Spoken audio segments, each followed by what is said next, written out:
Dachaan jennee na wajjin imaltee karichaa laagichis na nyaannee naaf ijaarte kunoo riqichaa gaafa ormoota da'uu nan tuqne garfafuun barichaa. Gaaraaf dachaan jennee na wajjin imaltee karichaa laagichis na nyaannee naaf ijaarte kunoo riqichaa gaafa ormoota da'uu nan tuqne garfafuun barichaa. Bakkaadhaas bakka abbaas ani si malee hin qabu akka waan na dhiistee yaada koongoo dhabuu hin beeku harka ormaa gooftaa koo si malee injifannoo boonsaa situ adaanaa galee hin barree harka ormaa gooftaa koo si malee injifannoo boonsaa situ adaanaa galee.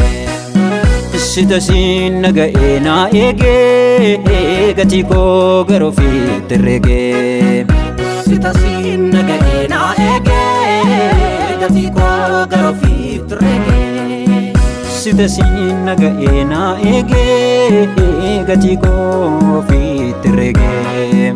Sita siin naga'ee naa eegee gatii koo ofiitti herregee.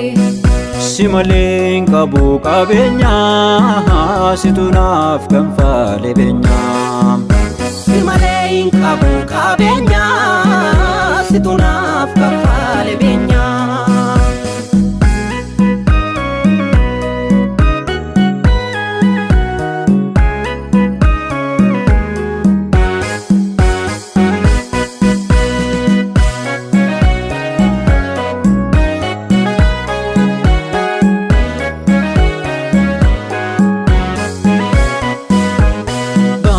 Abdiin koo bakkee hunduu narraa goree jechamni jallootaas kan maqaa koo doree siinan dandamadhee miidhama ulfaataa boodee darbatamoo xiyya isaa fakkaataa siinan dandamadhee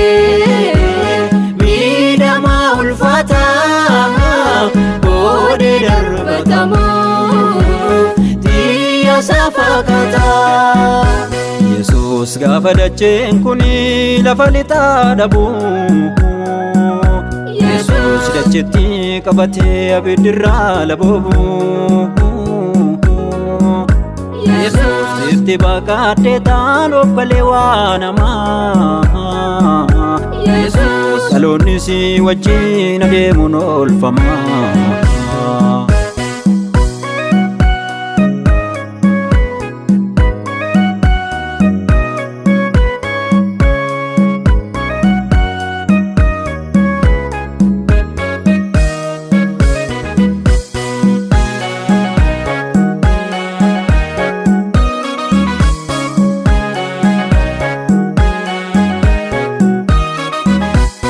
Gaachana koo taatee rakkoo narraa goltee baay'atee dhummatee tollatti na toltee laafonaa keessatti hirkoo amansiisaa tirkadeen beekaa kee maal namamsiisaa.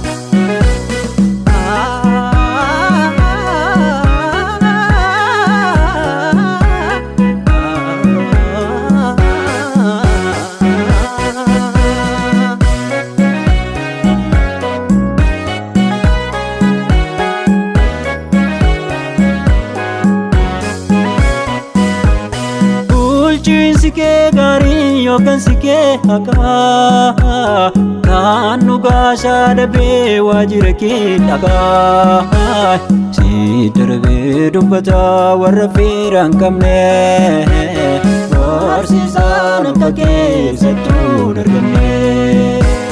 Bulchiinsi kee gaarii yookaan sikee haqaa kan nu gaashaa dhabee waajjira kee dhaqaa darbee dubbataa warra fiira hin qabne barsiisaan akka keessattuu hin argamne. Yesuus gaafa dachee garaa cabsitee addanaan nageesse dacheetti qabatee keeraa jira lafoo deesse.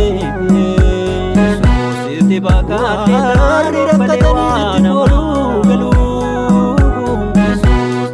Narraasii jireenya ulfamoo siinan injifadhee diina kumaatamaa maqaa kenna fidee irra tarree namaa jaalatti kee addaa kan namaatiin olii isin gonkumaa irras ta'ee durii.